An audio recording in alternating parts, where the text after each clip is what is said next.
Ini aku lagi mau collab sama Lesti. Kasih kok. Belum? Yang aku mau minta tolong. Udah di sini udah nggak usah aneh-aneh lagi. Gimana perasaan dia kalau dia tahu Koko ngomong begitu? Atau misalkan ini habis ketemu nih, terus dia tetap pengen ngobrol sama Ben. Dia udah makan Inggris, kalau ini mana dia? Yang telepon deh, aku nego aja. Entah itu daripada anak-anak di lebaran yang mana-mana terus di rumah baru gitu. Iya maksudnya biar sayang juga kan berapa hari dia, jadi biar aku minta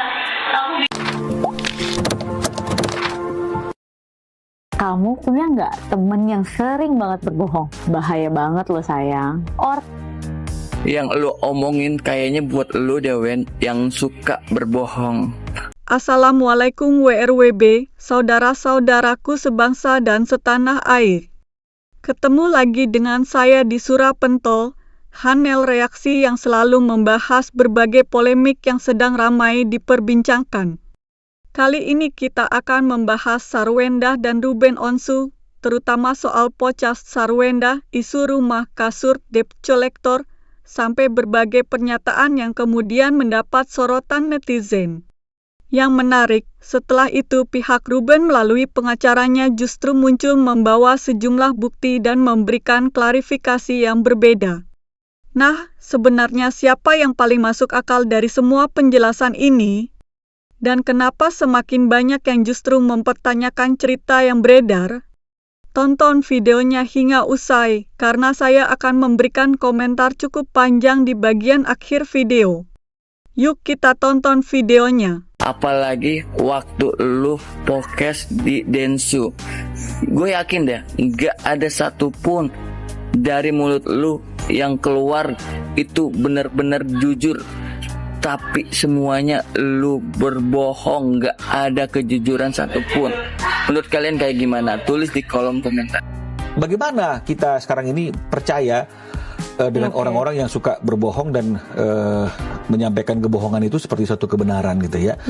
Apa ada yang percaya kalau Ruben Onsu itu selingkuh? Secara logika dasarnya aja, itu udah nggak masuk akal. Contoh sederhana ketika orang mau selingkuh, itu kayak gini, aku udah pesan kamar hotel ya, nanti kita ketemu di sana. Itu masuk akal. Nggak ada orang yang mau selingkuh ngomong, aku udah beli kasur ya, nanti kita ketemu di kebun Haji Nakim, kita tidur bareng di sana. Karena di sana tempatnya masih sepi, jarang ada orang yang lewat, pasti aman, nggak akan ketahuan. Nggak mungkin. Di mana-mana orang kalau mau selingkuh, yang dipesan itu salah satunya kamar hotel, bukan kasur. Itu kan suatu alasan atau kebohongan yang nggak masuk akal. Kasur itu kan udah dikonfirmasi bahwa kasur itu adalah hadiah endorse, tapi masih dijadikan alasan untuk dia menyebarkan kebohongannya. Kalaupun Ruben mau selingkuh, nggak mungkin lah dia selingkuh sama pegawai Megacoan yang baru merantau dari Brebes ke Jakarta, ngontrak di Tambora. Ya nih, sekarang aku ngontrak di sini, tapi belum punya kasur. Ya udah, aku beliin kamu kasur ya. Nggak mungkin. Kalaupun Ruben mau selingkuh, dia akan mencari perempuan yang sederajat sama dia, yang levelnya sama. Nggak mungkin dia akan mengut sampah lagi. Dia pasti akan belajar dari kesalahannya di masa lalu. Jadi kalau mau buat kebohongan yang lebih masuk akal lah, jangan buat orang jadi berpikir keras. Kasihan sama netizen yang ada riwayat vertigo, asam lambung, pasti mereka pusing tuh dengerin Sarwendah curhat. Tapi buat kalian yang punya riwayat darah rendah, nah itu gua sarankan kalian nonton podcastnya Denny Sumargo bersama Sarwendah. Semoga kuat. Masih pada inget gak sih sama pernyataan Sarwendah waktu nongol di podcast Denny Sumargo? Yang sempat menduga kalau Ruben Onsu udah menjalin hubungan sama wanita lain gara-gara muncul kasur baru di rumah. Kalau ada yang udah lupa, tenang aja. Nih, Mimin puterin lagi cuplikan videonya. Hehe. Ternyata kok, aku kirain di apartemen kita bisa pindah. Jadi ada kiriman kasur baru lah ke rumah Pondok Indah. Kasur buat siapa? Aku nggak pesen, aku bilang gitu. Disuruh kirim bapak ke apartemen. Jadi mungkin dia sudah ada planning buat tinggal di sana bersama yang lain. Security diomelin habis-habisan dong, karena kenapa bisa ketahuan ke aku kalau mau kirim kasur ke apartemen. Tapi kamu nggak ada bukti kan itu? Nggak ada. Nah, itu dia cuplikannya warga netizen update. Habis lihat video itu, Mimin sama tim langsung gercep dong cari fakta dan kebenarannya.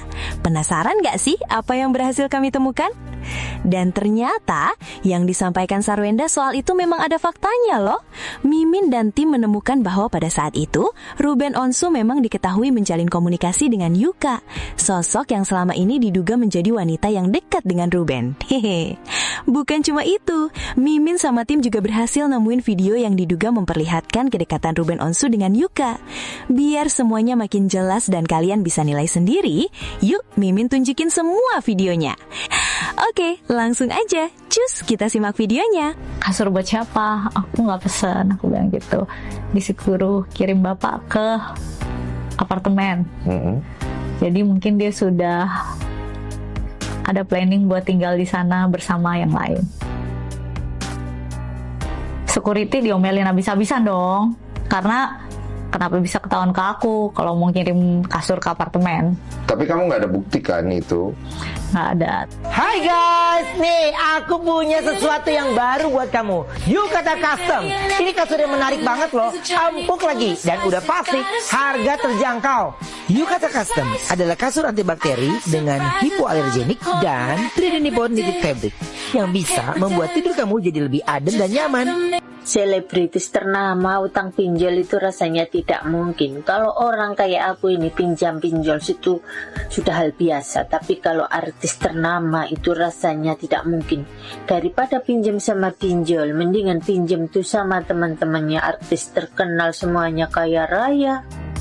Pinjam sama Ayu Ting Ting, apa Ivan Gunawan, apa sama Raffi Ahmad, pasti dikasih daripada pinjam sama pinjol, ya kan? Gak masuk akal banget ini si Wen. Ini mah maaf ya, tadinya gue nggak mau komentar, lama-lama enak gue berita tiap hari makin menjadi-jadi. Kemarin berkoar-koar, lu katanya tuh rumah boleh bikin lu sama baba lu yang biayain. Giliran si Ruben Onsu kasih bukti transferan dia biayain rumah, dia transfer ke baba lu, dikata buka aib. Buset, udah jadi salah gue ya. Lah lu yang berkoar-koar kemana-mana begitu. Giliran dikasih bukti, lu nangis katanya buka aib. Gue bingung, padahal masih simpel banget kok. Lu bener dah, Mpok, simpel banget. Lu tinggal nemuin mantan laki lu, udah temuin tuh anak, udah terus bikin jadwal dah. Lu minta maaf dah, lu kemarin udah ngatain dia, tiba minta maaf, berat banget. Iya, pindah rumah demi kenyamanan anak, demi kenyamanan aman anak, apa bakal kenyamanan lab lu berdua sama cem-ceman lu. Kalau tuh cem-ceman bertanggung jawab sayang sama lu kayak gitu ya, udah lab di tempat dia. Prospeknya Denny Sumargo. Prospeknya Denny Sumargo. Kenapa? Ini ngeliat Sarwenda tak ulang-ulang mama ketawa. Ketawa? Ruben makanya pinjem penjol. Maksudnya? Dan ada debt collector. Ini kan ditanya-tanya. Ngarang-ngarang aja. Siapa yang ngarang-ngarang? Ya Sarman ini Sarmenda. Sarmendanya. Ya kalau mama pinjem penjol mungkin masih masuk akal. Kan dia bilang begini, ditransfer uang 200 juta pakai uang anak-anak ini. Nggak mungkin dia itu ikut pakai kayak kamu ditransfer bapakmu. Paling pakai bayar sekolah, paling separuh nanti mama makan. Ya jelas mama makan gitu loh. Masih 200 juta itu pasti ada mama. Itulah mama itu kan. Kalau aku dapat. Emang penjol itu ada debt collectornya kan? Ada, setahu aku ada. Kalau penjol katanya orang-orang ini nggak ada debt collector. Iya aku. Pinjam penjol, beliau itu kan mungkin yang dimaksud beliau tuh ya kan ini Ruben. Injol. Ngoceh tanpa bukti, kasihan. Ala Ruben, ini mama Ruben siap gajiin kamu istri nggak apa-apa, jangan 200 juta, 10 juta aja 1 bulan nggak apa-apa. Tak bawain tasnya kalau kerja kalau Ruben mau nyari istri lagi, mama mau, siap dah mama cerai sama bapak. Mas, nanti kita cerai, mas aku mau nikah sama Ruben. Ya nggak mungkin Ruben, mama sudah tua. Anggap aja mama ibumu nggak apa-apa. Ya, nanti kita masakin sambil terasi. Dia udah makan Inggris, kalau ini mana dia? Ini yang telepon deh, aku nego aja. Entah itu daripada anak-anak di lebaran yang mana-mana terus di rumah baru gitu. Iya maksudnya biar sayang juga kan berapa hari, jadi biar aku minta nomor rekeningnya, aku telepon aja, coba aku nego gitu loh. Bukan masalah ini, gak apa-apa ya, kalau misalnya emang mau masuk dulu atau kayak gimana, maksudnya aku, terus udah kayak gitu kakak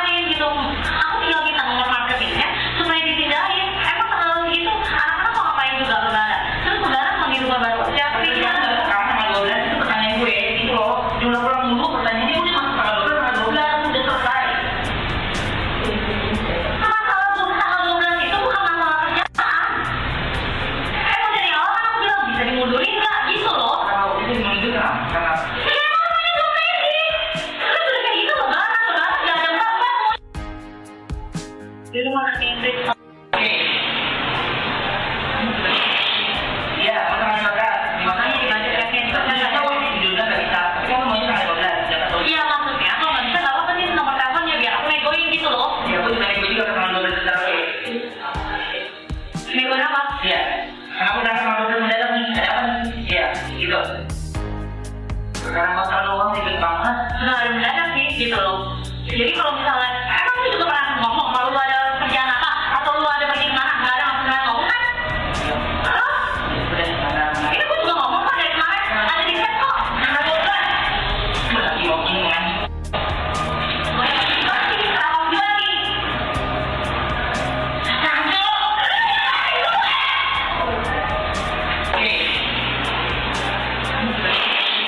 Iya, makanya dibaca juga nggak bisa. Tapi kamu maunya tanggal 12. Iya maksudnya kalau nggak bisa nggak apa-apa nih nomor teleponnya biar aku negoin gitu loh. Ya aku juga nego juga ke tanggal 12 sekarang. Ada. Oh iya, emang ada. Kita suami istri kan? Emang pernah?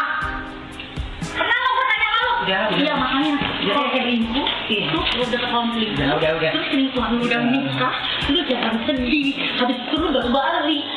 Iya. Lu sedih. Lu nggak senang. Lu nggak senang. Jangan main fisik. Jangan main fisik. Gue lagi ngomong. Jangan main fisik. Gue lagi ngomong. Ya gue lagi ngomong. Lu dengerin. Jangan main fisik. Ya ada orang belakang aku bilang gue lagi ngomong. Lu bisa dengerin. Gue nggak bisa.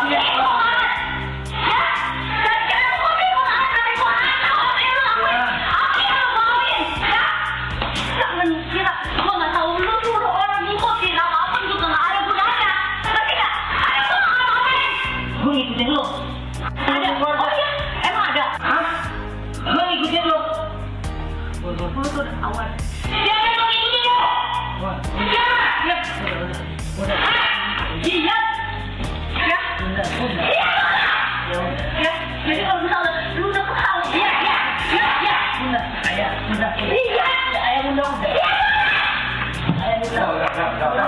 Udah. Jadi kalau lu udah ketahuan, udah kayak gitu.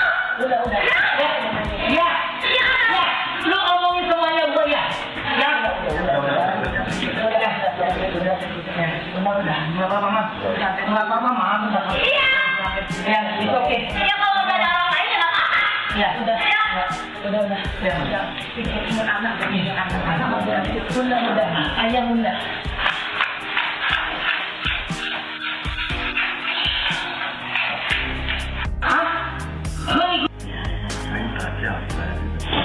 Iya. Ya lu pada tahu gue ngomong apa? Lu pada tahu nggak? Berapa tahun gue udah sakit ya? Lu udah punya umur nggak? Jadi udah umur dia bertahun-tahun gue ngomong mereka. Jadi jangan jadi pahlawan.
Oke, mau ngomentarin pernyataan Bang Winola yang ini, dua hal aja. Tentang lelang sama tentang debt collector. Lelang bisa kalian lihat sendiri nanti di postingan yang lain. Yang ini tentang debt collector. Agak panjang, kalau misalnya kalian memang tidak ada waktu silahkan skip aja, oke? Ini hari ini today kami bertanya kembali. Ini banyak informasi yang mengatakan bahwa ada debt collector yang datang ke rumah tersebut yang dijadikan jaminan itu, yang membuat orang yang bertempat tinggal di tempat itu hari ini tidak nyaman dan pindah. Apakah benar ada dikirim debt collector? Meskipun kami yakin secara hukum ketika ada kredit macet yang jaminannya adalah rumah, itu tidak akan pernah dikirim debt collector, ya. Oke, sebentar. Jadi yang Bang Minola tanyakan di BCA, masih di chattingan yang sama, itu tentang debt collector yang datang jam 10 ya, yang bikin Sarwendah ketakutan dan akhirnya meninggalkan rumah yang di Cilandak itu buat pindah ke rumah lain. Lanjut. Tapi karena beritanya seperti itu, kami mau konfirmasi. Nah, kami bertanya, nih, ya siang Bang, ya, kata pihak mantan klien ada debt collector. Coba. Siang Bang, kata pihak mantan klien Bang ada debt collector ya yang datang. Kapan Bang? Kapan Bang? Lanjut. Nih, ada debt collector. Pihak banknya malah bertanya, kapan Bang? Nah, jadi dari komunikasi kami dengan pihak bank itu, yang pihak banknya juga masih bertanya kapan kami kirim debt collector, itu membuktikan bahwa berita-berita yang ada selama ini itu adalah hoax, ya. Itu hanya cara-cara untuk memframing dan ingin menjatuhkan Ruben. Karena kenyataannya dari komunikasi kami dengan pihak bank yang lebih berkompeten, satu, tidak ada yang namanya itu lelang seperti yang sudah digembar-gemborkan, belum ada status lelang yang seperti digembar-gemborkan. Kemudian yang kedua, terkait dengan masalah debt collector yang ada 15 orang hilir mudik, juga pihak banknya mengatakan kapan kami kirim debt collector. Artinya patut diduga tidak pernah juga ada debt collector yang dikirim. Stop. Ini 15 orang buat nagih satu customer.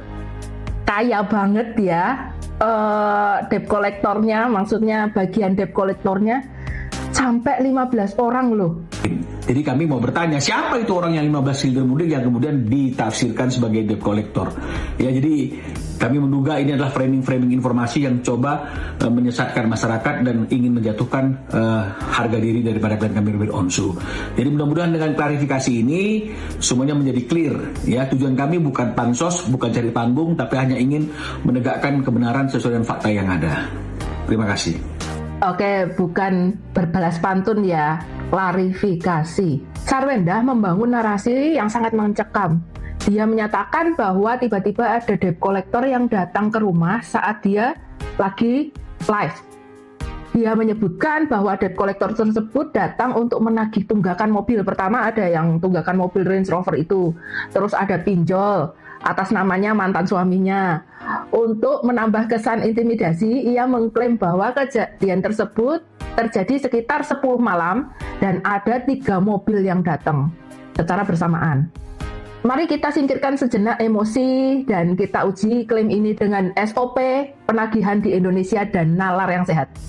Aturan waktu penagihan OJK di Indonesia, seluruh lembaga keuangan resmi itu baik bank, leasing, ya atau kredit mobil ataupun pinjol wajib tunduk pada aturan OJK. Penagihan hutang secara tatap muka ke rumah debitur hanya diizinkan maksimal hingga pukul 8 malam waktu setempat. Penagihan pukul 10 malam adalah bentuk pelanggaran berat yang bisa membuat perusahaan tersebut disanksi keras hingga dicabut izin operasionalnya. Oke, tadi kan ada katanya ada debt collector. Ya, entah debt collector mana yang benar, yang dimaksud yang jam 10 itu misalnya. Misalnya leasing mobil. Misalnya dari debt collector mobil ya. Ya ini nggak masuk akal juga. Mobil yang sudah disebutkan adalah Range Rover, sebuah kendaraan yang mewah. Perusahaan leasing yang menangani aset miliaran rupiah pasti perusahaan yang besar dan bonafit dong. Sangat tidak logis jika perusahaan sekelas ini mempertaruhkan lisensi bisnis mereka hanya untuk menagih di luar jam operasional OJK. Terlebih lagi ngirim 3 mobil penuh debt collector ke satu lokasi yang bahkan fisik mobilnya aja nggak ada di sana adalah sebuah pemborosan biaya operasional, penagihan yang sangat konyol.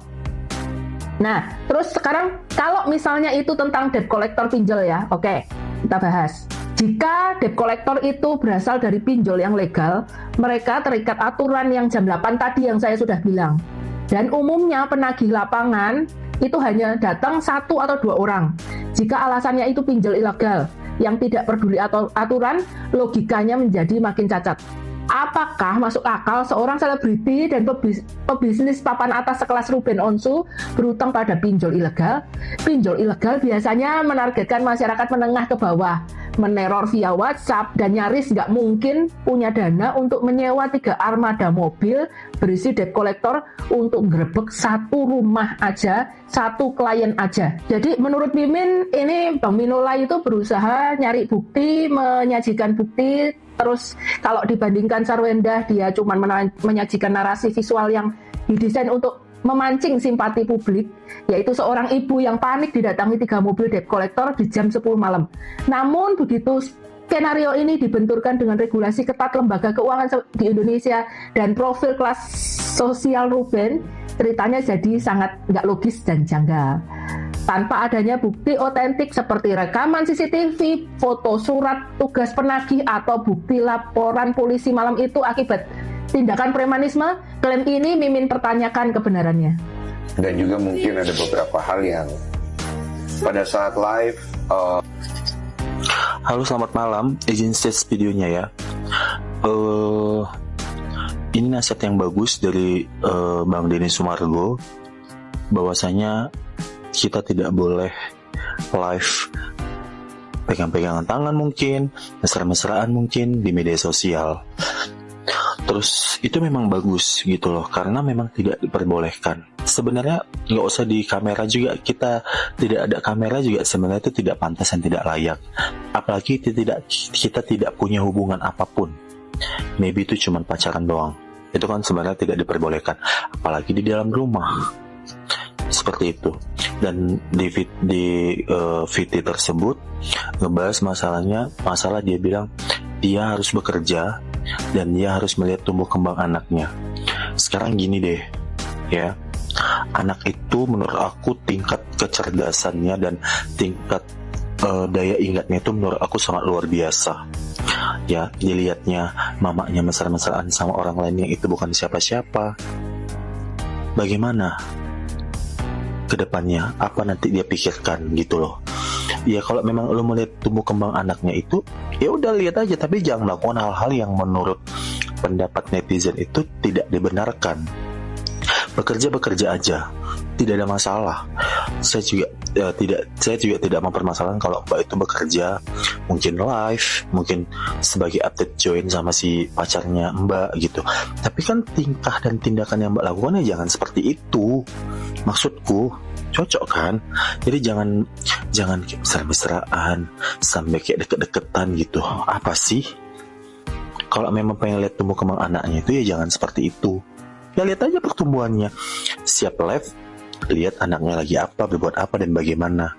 Ya jangan kucuk-kucuk alasan. Saya bekerja. Saya pengen lihat tumbuh kembang anak saya. Ya nggak gitu konteksnya, Mbak. Nggak gitu. Kalau memang pengen lihat tumbuh kembang anaknya, lakukan sesuatu hal yang baik, lakukan pekerjaan dengan baik, lakukan pekerjaan dengan positif tanpa orang berpikiran yang aneh-aneh, tanpa anak-anak Mbak berpikiran kemana-mana tentang ini. Balik lagi, Mbak influencer, Mbak public figure, jejak digital tidak akan pernah terhapus, tetap ada dari sampai kapanpun. Terima kasih. Yang gue kesel ketika nonton podcastnya Bang Densu sama pengacaranya Bang Ruben Onsu, iklan nih. Tiap 5 menit sekali tuh iklan nongol, okay? Jadi perkara 1 jam 40 menitan itu berasa 2 jam lebih perkara tuh iklan. Nggak sampai di situ. Tapi yang gue suka, pengacaranya Bang Ruben Onsu ini datang dengan beragam bukti yang ada. Jujur, gue nggak expect kalau buktinya itu bener-bener gong banget. Apalagi lu sebulan tinggal di hotel di daerah SCBD gitu. Ini mind blowing sih. Lu bilang kalau lu itu ingin berhemat, tapi sebulan di hotel. Gimana konsepnya? Hah? Itu yang gue mikirnya, kalau laki lu sampai jor-joran sampai kayak begitu, dan kalau misalkan apa yang dia omongin itu, oh ya ini disekolahin sertifikatnya, ya iyalah, gaya hidup lu bener-bener di luar Nurul banget. Ingat, kalau kata orang mah, jejak digital itu ada. Ingat ketika lu pertama kali muncul itu, lu itu apakah datang dari keluarga yang bener-bener se-fenomenal itu? Hah? Ini laki lu, ya. Laki lu tuh udah bener-bener maksimal banget buat lu. Terus elunya juga plot twist banget begitu. Dan satu hal lagi, ini yang gue selalu sedikit bingung. Ketika notaris itu kan muncul kan dari, udah ditunjuk sama pihak sebelah sana. Yang gue tahu, ketika kita berurusan sama si notaris atau sama pihak bank, itu biasanya kedua belah pihak itu dikumpulin. Jadi sedikit plot twist sih kalau dia bilang dia nggak tahu. Maksudnya untuk kontrak yang berlembar-lembar lu bisa baca apa enggak? Itu doang. Terus satu hal lagi, kalau kata gue mah, kalau lu tetap mau aman nih, tetap mau aman, tetap mau hidup enak, turutin dah. Berapa itu pembagian anaknya, udah turutin aja, biar kelar masalahnya. Udah nggak usah fokus melebar kemana-mana.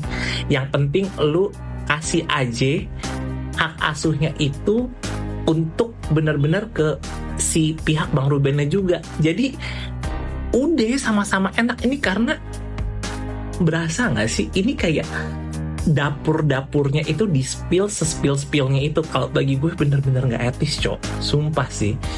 I mean like semua orang itu ada transisi naik turunnya lah, dan itu normal. Tapi kalau naik turunnya itu dibuat karena gaya hidup seseorang atau gaya hidup pasangan lo, ya yang bala siapa dong? Pasangan lo lah.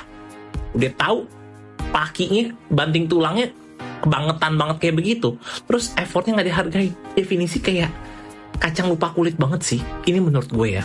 Ini kayak lu sampai segede sekarang itu, kalau nggak ada campur tangan dari beliau, lu nggak akan ada di posisi yang sekarang sih. Itu aja. Pernah nggak dia nanya kayak mengenai papanya gitu ke... Yang aku kaget sih, dia tiba-tiba tahu pengacara papanya. Karena posisinya kan dia nggak tahu, dia nggak kenal sama sekali. Terus aku tanya, kenapa bisa tahu? Iya, jadi pada saat temannya Lia nge-scroll gitu ya kan, medsos, ada dia dan temannya juga tanya gitu lah. Jadi tahu dari temannya. Terus apa yang tercipta di kepalanya itu gara-gara tahu itu? Kenapa sih dia ngomong kayak gitu? Wenda, lo tau nggak kenapa banyak banget netizen yang kayak masih nggak percaya dengan penjelasan kamu ketika di podcastnya Densu? Apalagi dengan pertanyaan ini. Densu kan nanya, anakmu ada menanyakan tentang bapaknya nggak? Lu malah jawab. Tiba-tiba dia bisa tahu pengacara bapaknya. Padahal posisi dia nggak tahu. Dia taunya dari temannya. Pas lagi scroll HP, temennya nanya. Kan ada pernah satu kejadian ketika anakmu lagi baca komen di live apa gitu. Nah makanya membuat netizen tuh menanyakan hal ini. Yang kasih tahu anakmu itu sebenarnya temennya atau Sarwenda tai anjing, ngata-ngatain si Ruben Onsu lah, ngata-ngatain siapa. Cong 200 juta. Sarwenda, sebelum nikah sama Ruben Onsu lu di mana anjing? Lu cuma di gang. Lu mobilnya gak bisa masuk. Bangsat lu ngatain cangcong 200 juta kecil. Anjing, 200 juta kecil. Rumah lu di gang anjing. Kenapa di situ mereka bisa ribut? Pertengkarnya tentang apa kan ini kan bukan problem. Bagaimana ini teriak-teriaknya sedemikian keras di dalam rumah itu karena dia sendiri bilang, aja kalau berantem saya nggak mau di depan anak-anak. Kejadiannya kok justru berbeda dengan apa yang fakta yang sebenarnya. ada tunggakan pembayaran mobilnya yang 3 hari pertama. Itu yang menjadi pertanyaan saya juga pada waktu itu. Semua form pembelian, dokumen kita sudah buktikan itu di alamat yang tidak sama sekali menuliskan alamatnya S. Kelihatan ya, ayah ingin ketemu sama kalian. Ruben minta haknya dia untuk berkumpul bersama anaknya 3 hari dalam seminggu. Iya. Itu direalisasikan. Kita nggak pernah bilang dilarang. Ini menjadi suatu pembicaraan yang kemudian berkembang. Jatuh-jatuhnya melarang. Ada keterangan dari Sarwenda yang dia tidak masukkan secara lengkap. Ya, ada hal-hal yang sengaja juga ditutup-tutupi. Ada sebagian yang memang itu adalah suatu kebohongan. Kebohongan itu yang mana ya? Seperti rumah aku, isiannya rumah itu dari awal aku. Kenapa kok mesti selalu menekankan kesehatan? Dia juga harus periksa kesehatan dong. Kita menunggu apa itu namanya podcast Denny Sumargo dengan Ruben Onsu. Apa nanti yang akan terjadi? Saya berharap Bang Ruben Onsu memikirkan mau bagaimanapun ini nanti dampaknya ke anak-anak. Jadi ya memang bagaimanapun kalau suatu hal tidak diklarifikasi setelah ada penjelasan yang lain, terus kemudian diam saja, itu akan menjadi sebuah kebenaran. Itu yang ditakutkan. Nanti seandainya Bang Ruben Onsu ini memberikan jawaban-jawaban seperti apa yang disampaikan oleh Mbak SW jandanya, nah itu mungkin akan menjadi blunder lebih parah lagi ke SW. Tapi ya mau bagaimana lagi? Ya kita ikuti apa yang terjadi nanti ya kawan-kawan ya. Apa yang ini, apakah nanti setelah podcastnya ini sama Denny Sumargo akan di-up atau tidak? Sebenarnya ini urusan yang sangat simpel. Mereka berdua sebagai orang tua ngalah, egonya dibunuh semua, egonya dimatikan semua demi anak. Tetapi karena sudah terjadi yang namanya penjelasan-penjelasan ke publik, hingga terjadi penggiringan opini yang memberatkan salah satu pihak, yaitu Bang Ruben Onsu. Kasur wae jadi tragedi. Kasure wae ya tragedi loh, cah. Nanti mau gimana lagi? Bismillah. Nanti semoga semuanya baik-baik saja. Yang kita harapkan sebagai netizen itu adalah Mbak SW dan Mas Ruben sama-sama mendidik anak bareng-bareng, senajan bukan lagi menjadi suami dan istri. Tidak perlulah kita menunjukkan keburukan dari pasangan kita setelah tidak bersama. Kan yo ngono to, warepe ngono engko jejak digital ngene iki engko sing nyawang yo anak-anake.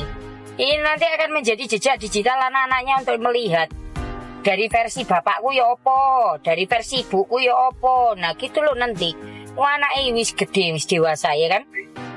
Apalagi yang anaknya yang besar itu sudah bisa mengulti langsung, katanya kan sudah bisa mengulti langsung para netizen. Ya wis lek ngono ayo nunggu podcastnya Denny Sumargo. Yuk mari. Awalnya kan nggak mau ikut campur ya, itu bukan urusan gue ya. Cuman pas lihat podcast Densu yang mengomentari tentang kemesraan dengan si Gio itu di depan kamera di rumahnya waktu live, kan si Densu menghimbau supaya ya dikurangi. Kenapa jawabannya jadi ya awalnya kan gue pengen kerja cari duit tapi nggak mau jauh dari anak, makanya gue nge-live di rumah itu. Kan bukan itu yang diomong Pak Ijo.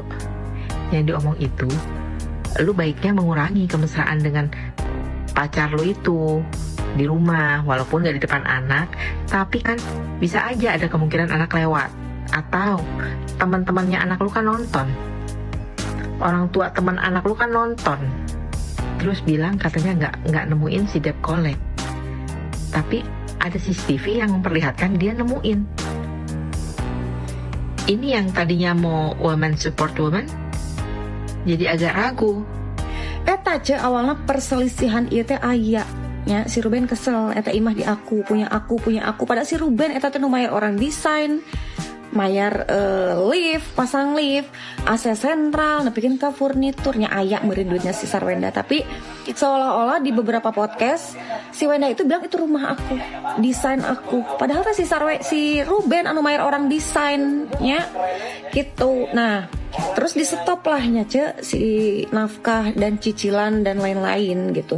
Kesel merenannya aing oge da sumber masalah mah duit, jadi muncul orang mah si Sarwendah teh ngarumas merenannya aing biasa nanaon ayah ayah nama bunda kudu gegero kan. Nah jadi si Wenda teh keselnya duit di stop, cicilan imah teu dibayaran, dibolehkakeun lah nya ku si Sarwenda teh nya ke wartawan bahwa ada debt kolektor lah, iya lah hutang cicilan bank mandet lah, imah arek dilelang lah. Ti ditu nama arek ngabolehkakeun hayang puas meureunna nya ngabolehkakeun aib si Ruben bahwa si Ruben teh aya kerungkad nya. Tah kudu natenya si Sarwenda teh si aya karunya salaki bebelaan gitu kan, mayaran hutang, nafkah masih dinafkahan sabulan 200 juta nya. Padahal posisinya beren si Ruben oge kerudet nya gitu kudu si karunya atuh da rumah tangga teh meureun ti nol heuh nepikeun ka ayeuna babarengan nya. Kurang kumaha meureun bageurna pasti loba bageurna meureun si Ruben oge nya karasa ayeuna teh meureun si Ruben teh keur kieu nya buat teuing nya ceu teh nya ka urang buat teuing carana oge gara-gara ieu meureun gara-gara ekonomi Ruben lagi keganggu akhirnya cai aing ikat sagala-gala ge sumberna duit cia teh nya kali rudet ke duit mah ceu geus. Jadi bawa nage manteng wae pada si Sarwenda teh kasih Ruben kesel wae aing nempuna beureun kun mah aing geus dibere duit ayeuna gitu kan. Kasarna geus ya Ruben sia napas oge salah jeung aing mah bakal nyin rudet aing bakal lagi aing judes wae kasih ya nya gitu cek ngarumah si Sarwenda teh mencuk urang mah biasana naon dirembes ku ayah teu nyaho gaji pembantu, teu nyaho parab manuk, teu nyaho parab anjing, teu nyaho pembantu bayar supir, bayar ieu bayar itu, bayaran budak tinggal ngamprak ke ayah. Ayeuna mah bunda kudu live, bunda kudu gegeroh. Ditambah Sarwenda teh keur naik daun jeung si CEO eta keur diagung-agungkan ku fans-fansna nya. Live-na keur kenceng, brand-brand ararasupnya duit keur kenceng. Salaki kabogoh ganteng heuh jiga CEO. Keur ngerasa di atas angin kalepasan lah Sarwenda asa aing. Tah jadina we kieu nya jing cenah kitu. Da emang si Sarwenda eta posisi keur ngeunah-ngeunahna hirup sia teh nya. Duit keur ngalir ti brand-brand, live keur kenceng, salaki ganteng nya teu nyaho kieu kaceplosan, rungkad. Bayangkan ya, POV-nya dia kan ngerasa itu dari bapaknya. Terus kayak nggak mau mengakui ada uang masuk yang udah sangat banyak sekali dari mantan suami. Padahal di kalimat di podcast juga dia bilang pitching kontraktor. Berarti kan profesional itu. Kontraktor, pitching kontraktor. Dan ada pembayarannya. Pembayaran yang jelas yang 46 kali transferan itu dengan jumlahnya 11,2 miliar itu jelas duit udah ya. Hitungannya dulu udah jelas, transferannya bukti transfernya juga udah jelas ada. Plus furniture 3 miliar ada transferannya buktinya. AC 400 juta ada, lift hampir 600 juta ada. Ditambah rumah dan tanahnya yang diagunin ke bank, sertifikatnya kan ada. Berarti kan ada jual belinya juga kan. Itu udah lunas semua tuh rumah. Berarti berapa duit udah Ruben keluarin? Saya sekarang mau tanya.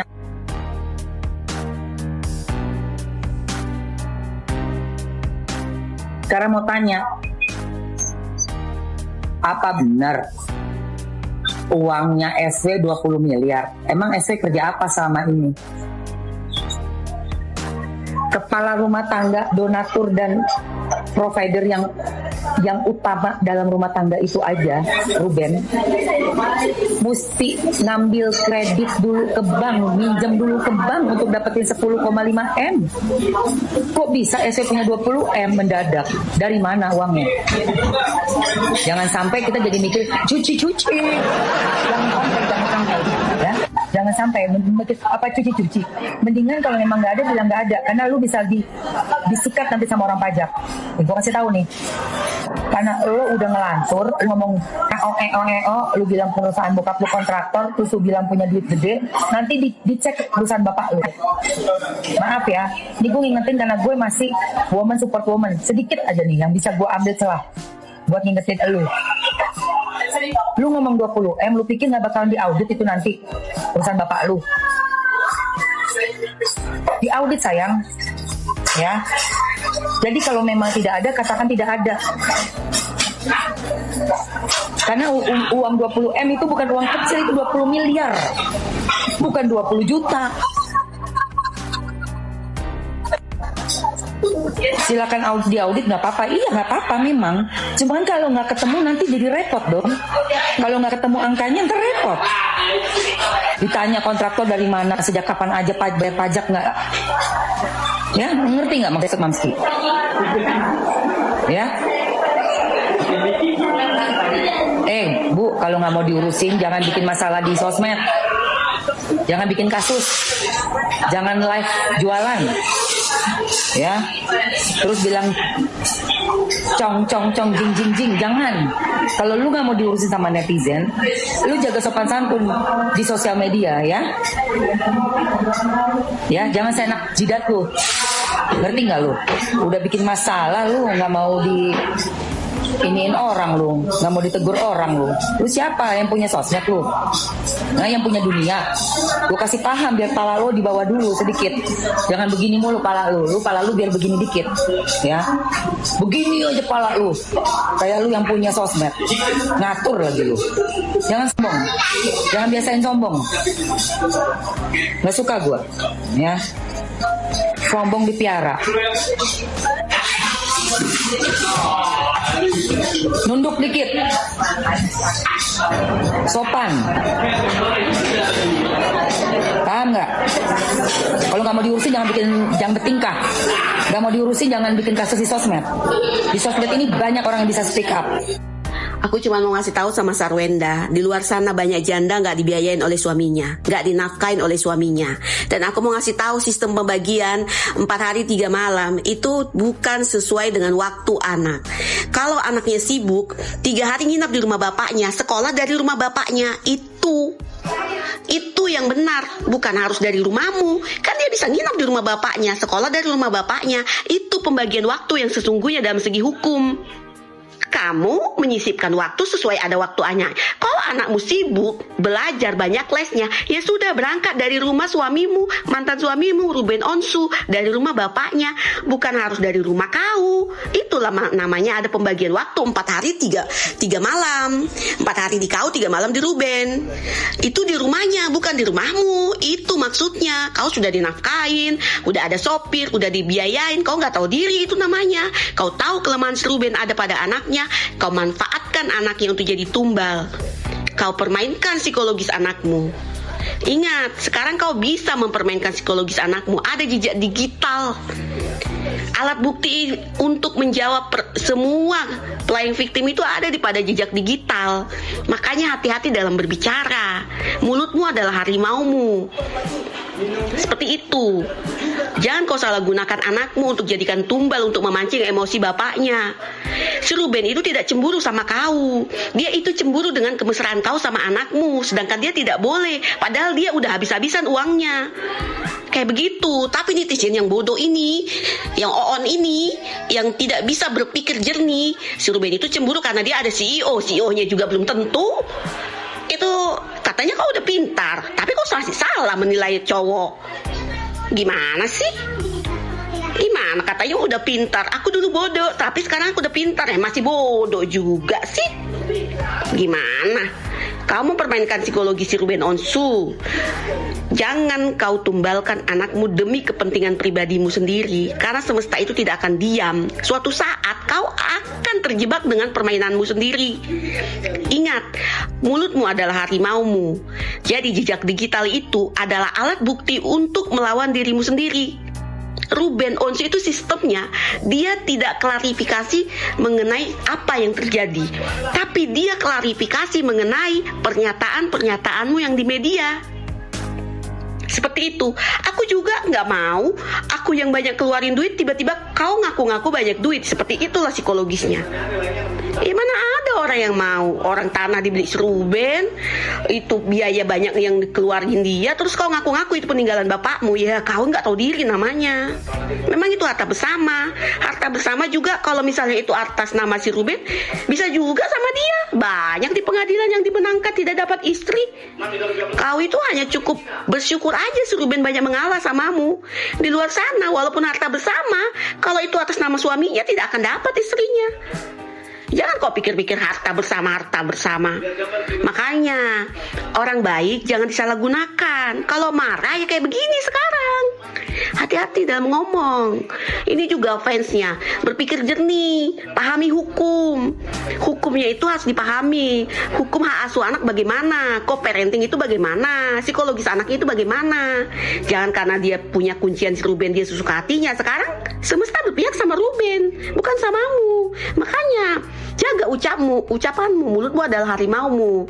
Yang melawan kau adalah jejak digitalmu. Ingat itu, Sarwenda. Tentang podcastnya Sarwenda, ini kalau ada pengikutnya, fansnya Sarwenda, inilah golongan junjungannya seperti ini, ya pengikutnya pasti sama kayak begini. Jadi manipulatif NPD gitu kan.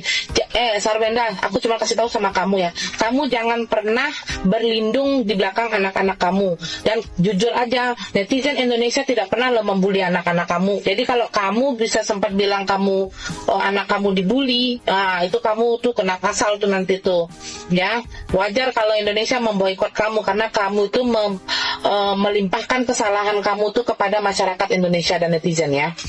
Terus yang kedua ya, kamu yang membuat permasalahan duluan. Ketika kamu menghina, bilang cong anjing jing sama mantan suami kamu, ya secara tidak langsung itu diduga dengan kamu berurusan dengan mantan suami kamu. Terus apa pendapat anak kamu?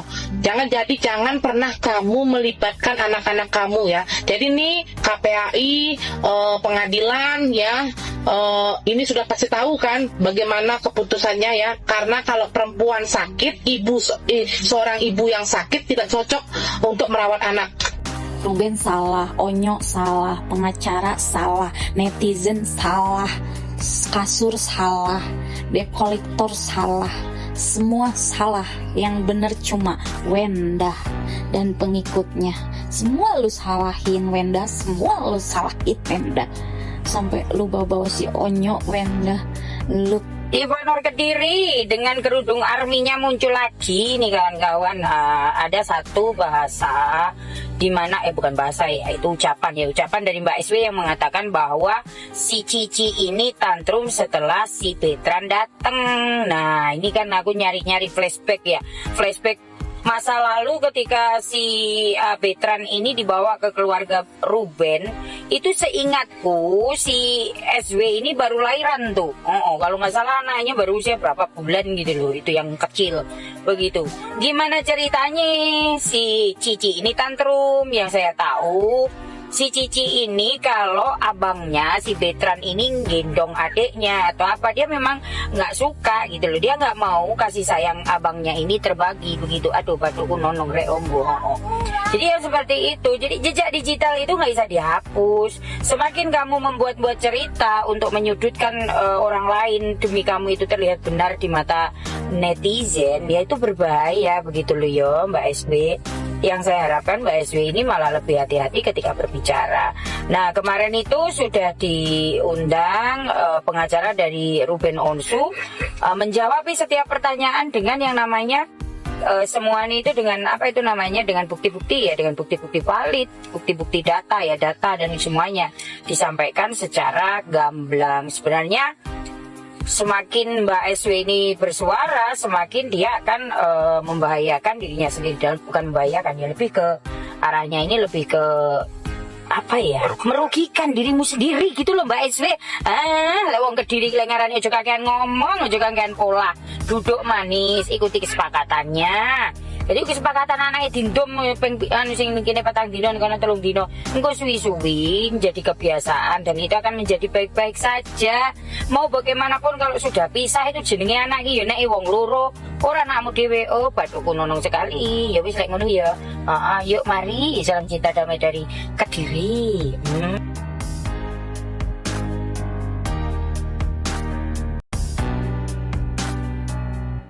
Kalau sudah sampai di bagian akhir, sekarang saya mau memberikan komentar saya pribadi. Saya tegaskan dari awal, ini adalah pendapat saya setelah melihat keseluruhan materi yang ada di video tadi. Jadi saya tidak mengatakan bahwa semua tuduhan, dugaan, atau komentar netizen yang muncul di dalam video itu otomatis benar. Saya melihatnya dari sudut pandang saya sebagai penonton sekaligus orang yang mencoba memahami kenapa polemik antara Ruben Onsu dan Sarwendah ini bisa berkembang sedemikian panjang. Menurut saya, hal yang paling melelahkan dari polemik seperti ini adalah ketika persoalan rumah tangga yang seharusnya bisa diselesaikan secara pribadi akhirnya menjadi konsumsi publik. Begitu sesuatu sudah masuk podcast, live, media sosial, kemudian dibahas oleh banyak orang, persoalannya sudah bukan lagi hanya tentang dua orang yang sedang punya masalah. Setiap perkataan akhirnya mempunyai konsekuensi sendiri. Dan menurut saya, itu yang sekarang sedang terjadi.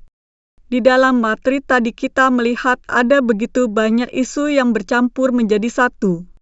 Ada persoalan rumah, pembayaran, cicilan, kasur, dugaan debt collector, hubungan dengan pasangan baru, persoalan anak, hak bertemu anak, sampai persoalan siapa yang sebenarnya membiayai ini dan itu.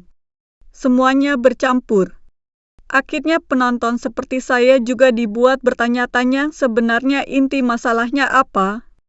Karena kalau saya melihatnya, inti masalahnya sebenarnya sederhana. Dua orang yang sudah tidak lagi menjadi pasangan suami istri tetap harus menjalankan peran sebagai orang tua.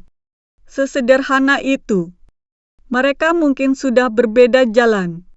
Mereka mungkin sudah mempunyai kehidupan masing-masing. Mereka mungkin mempunyai pasangan masing-masing. Tetapi anak-anak tetap membutuhkan ayah dan ibu. Menurut saya, inilah yang jangan sampai kalah oleh ego orang dewasa. Saya justru paling khawatir ketika persoalan orang tua mulai bersinggungan dengan anak. Anak tidak pernah memilih dilahirkan dalam keluarga seperti apa. Anak juga tidak pernah meminta orang tuanya berpisah. Jadi kalau orang tuanya sedang bermasalah, jangan sampai anak ikut menjadi bagian dari pertarungan tersebut.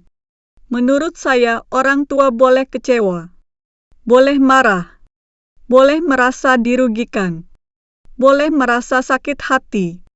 Tetapi ketika sudah mempunyai anak, ada satu hal yang menurut saya harus lebih besar daripada rasa sakit hati pribadi, yaitu kepentingan anak. Kemudian mengenai berbagai bukti yang disampaikan oleh pihak Ruben melalui pengacaranya, menurut saya ini juga menarik. Karena ketika sebuah persoalan sudah berkembang menjadi konsumsi publik, klarifikasi yang disertai dokumen atau bukti tentu akan terasa lebih kuat dibandingkan sekadar pernyataan. Tapi saya juga tidak mau mengatakan bahwa karena ada bukti dari satu pihak, otomatis pihak tersebut 100% benar dalam semua hal. Tidak sesederhana itu. Kita sebagai penonton tidak berada di dalam rumah mereka. Kita tidak tahu seluruh percakapan mereka. Kita tidak melihat semua dokumen asli. Kita juga tidak mengetahui seluruh konteks yang terjadi sebelum kamera dinyalakan. Jadi menurut saya, kita harus tetap punya rem. Jangan karena kita menyukai Ruben, kemudian semua perkataan Ruben kita anggap benar. Jangan juga karena kita bersimpati kepada Sarwendah, kemudian semua perkataan Sarwendah kita anggap benar. Kalau saya pribadi, saya lebih suka melihat bukti, kronologi, dan konsistensi pernyataan. Dan justru disinilah saya melihat masalah terbesar dalam polemik ini. Ketika pernyataan seseorang sudah pernah disampaikan kepada publik, kemudian muncul pernyataan lain yang dianggap berbeda, publik pasti akan membandingkan. Apalagi sekarang zaman digital. Apa yang kita ucapkan hari ini bisa dicari kembali bertahun-tahun kemudian. Jadi menurut saya, istilah jejak digital dalam kasus seperti ini memang sangat relevan. Bukan berarti seseorang tidak boleh berubah pendapat. Bukan berarti seseorang tidak boleh menjelaskan ulang. Tetapi kalau ada perbedaan antara pernyataan lama dan pernyataan baru, wajar kalau publik bertanya. Dan pertanyaan publik tidak selalu berarti kebencian. Kadang orang bertanya karena memang ada bagian yang belum mereka pahami. Saya juga melihat satu hal yang menurut saya cukup ironis. Dalam polemik seperti ini, awalnya orang mungkin ingin mendapatkan simpati. Tetapi ketika terlalu banyak informasi pribadi yang dibuka, akhirnya informasi tersebut justru menjadi bahan yang digunakan orang lain untuk mempertanyakan kembali cerita yang disampaikan. Makanya menurut saya, kalau seseorang memang ingin menyelesaikan masalah secara pribadi, jangan terlalu banyak membuka dapurnya sendiri kepada publik. Karena begitu dibuka, publik akan ikut menilai. Kalau publik sudah menilai, kita tidak bisa meminta semua orang berhenti memberikan pendapat. Itulah konsekuensi media sosial. Kemudian soal isu debt collector yang dibahas cukup panjang dalam materi tadi, saya pribadi juga merasa bagian ini seharusnya memang diklarifikasi secara hati-hati. Karena kalau memang benar ada pihak yang datang menagih, tentu harus jelas siapa pihaknya, dari mana, dalam rangka apa, kapan datangnya, dan bagaimana kejadiannya. Sebaliknya, kalau informasi tersebut ternyata tidak sesuai, ya harus diluruskan juga. Menurut saya, jangan sampai masyarakat hanya mendapatkan potongan cerita yang membuat satu pihak terlihat sebagai korban sementara pihak lain terlihat sebagai pelaku, padahal kenyataannya jauh lebih kompleks. Dan hal yang sama berlaku untuk isu kasur. Kasur sebenarnya benda biasa. Tapi karena konteksnya adalah rumah tangga yang sedang bermasalah, kasur akhirnya berubah menjadi barang bukti dalam narasi publik. Padahal dari materi yang kita lihat, ada pula penjelasan bahwa kasur tersebut berkaitan dengan endorse. Nah, menurut saya disinilah kita harus hati-hati. Sebuah benda tidak bisa otomatis menjadi bukti perselingkuhan hanya karena muncul di sebuah rumah. Begitu juga dengan komunikasi seseorang dengan orang lain. Komunikasi belum tentu berarti hubungan khusus.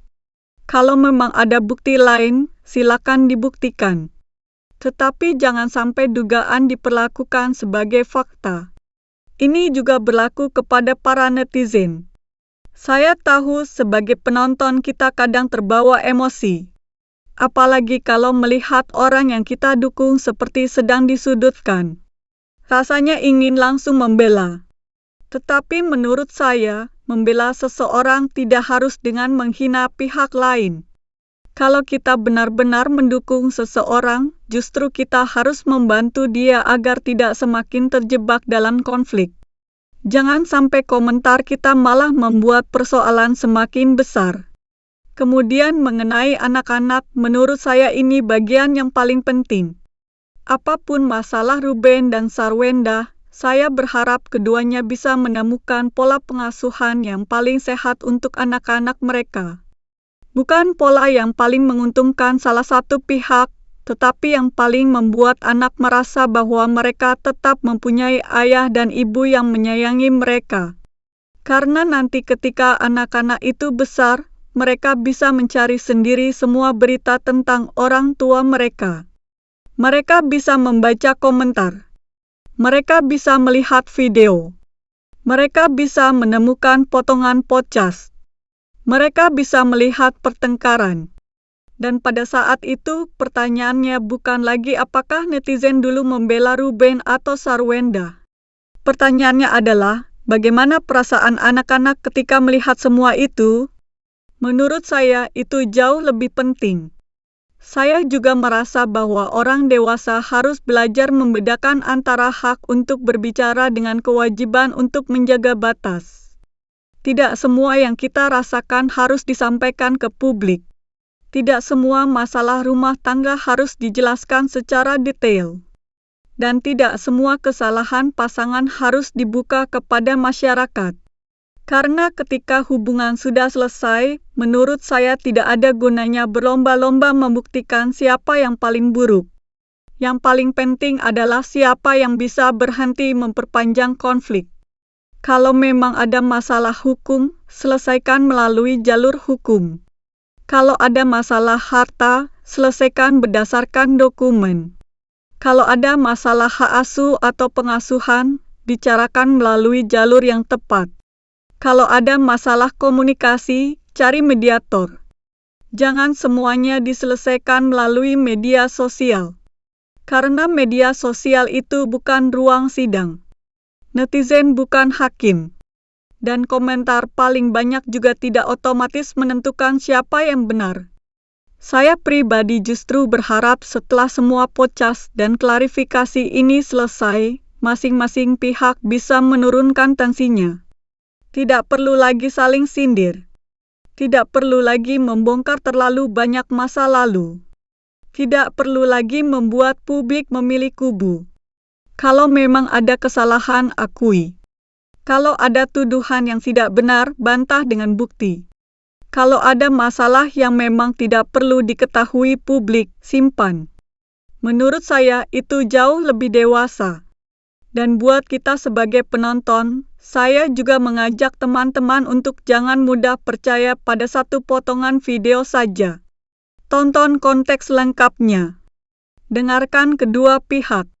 Perhatikan bukti. Kemudian baru ambil kesimpulan. Karena potongan video beberapa detik bisa membuat seseorang terlihat sangat bersalah, padahal ketika kita melihat konteks lengkapnya bisa jadi ceritanya berbeda. Begitu pula sebaliknya. Orang yang terlihat sebagai korban juga belum tentu seluruh ceritanya sudah disampaikan. Jadi saya pribadi memilih untuk berada di posisi sebagai penonton yang kritis. Saya bisa mengkritik pernyataan Sarwenda kalau menurut saya ada bagian yang janggal. Saya juga bisa mengkritik Ruben kalau suatu saat ada pernyataan Ruben yang menurut saya tidak masuk akal. Bagi saya, tidak perlu fanatik kepada figur publik. Mereka juga manusia. Mereka bisa salah. Mereka bisa kecewa. Mereka bisa marah. Dan mereka juga bisa membuat keputusan yang tidak sempurna. Yang penting adalah bagaimana mereka memperbaikinya. Terakhir, saya berharap persoalan ini tidak semakin melebar. Karena dari materi yang kita lihat tadi, masalahnya sudah kemana-mana. Dari rumah, uang, kasur, debt collector, pasangan, podcast, sampai anak. Padahal kalau semua itu ditarik kembali ke satu titik, menurut saya yang paling penting adalah bagaimana dua orang tua ini bisa menjalankan tanggung jawab mereka kepada anak-anak. Itu saja. Kalau mereka memang sudah tidak cocok sebagai suami istri, tidak apa-apa. Tidak semua pernikahan harus berakhir dengan tetap bersama. Tetapi mereka tetap bisa berusaha menjadi orang tua yang baik. Menurut saya, justru itu bentuk kedewasaan yang sebenarnya. Dan untuk teman-teman yang menonton, jangan sampai kita sebagai netizen malah ikut memperkeruh keadaan. Kritik boleh. Berpendapat boleh. Tidak setuju juga boleh. Tetapi tetap gunakan akal sehat dan jangan sampai komentar kita berubah menjadi penghinaan atau serangan kepada anak-anak. Karena anak-anak tidak punya urusan dengan konflik orang tuanya. Mereka berhak tumbuh tanpa harus memilih antara ayah atau ibu. Jadi kalau saya boleh menyimpulkan pendapat saya malam ini, saya tidak ingin menjadi hakim dalam persoalan Ruben Onsu dan Sarwenda. Saya hanya melihat bahwa semakin banyak persoalan pribadi dibawa ke ruang publik, semakin sulit bagi semua pihak untuk benar-benar mendapatkan ketenangan. Dan menurut saya, sekarang saatnya bukan lagi mencari siapa yang paling menang, tetapi mencari bagaimana konflik ini bisa berhenti. Kalau memang ada bukti, buktikan. Kalau memang ada kesalahan, akui. Kalau memang ada persoalan hukum, selesaikan secara hukum. Dan kalau menyangkut anak-anak, saya berharap ego orang dewasa benar-benar diletakkan paling belakang. Karena pada akhirnya yang akan hidup bersama kenangan dari semua kejadian ini bukan hanya Ruben dan Sarwenda. Anak-anak mereka juga akan tumbuh dewasa dan suatu hari nanti bisa melihat semuanya. Semoga ketika hari itu tiba, mereka tidak melihat orang tuanya sebagai dua orang yang saling menjatuhkan, tetapi sebagai dua orang yang pernah mempunyai masalah besar, namun akhirnya memilih untuk tetap menjadi orang tua yang bertanggung jawab. Itu pendapat saya. Kalau menurut teman-teman bagaimana? Apakah kalian melihat persoalan ini dari sudut pandang yang sama atau justru mempunyai pendapat berbeda? Tulis pendapat kalian di kolom komentar. Yang penting, mari kita berdiskusi dengan kepala dingin, jangan saling menghina, dan jangan membawa anak-anak ke dalam konflik orang dewasa. Saya pamit dari Surapentol. Wassalamualaikum WEWB.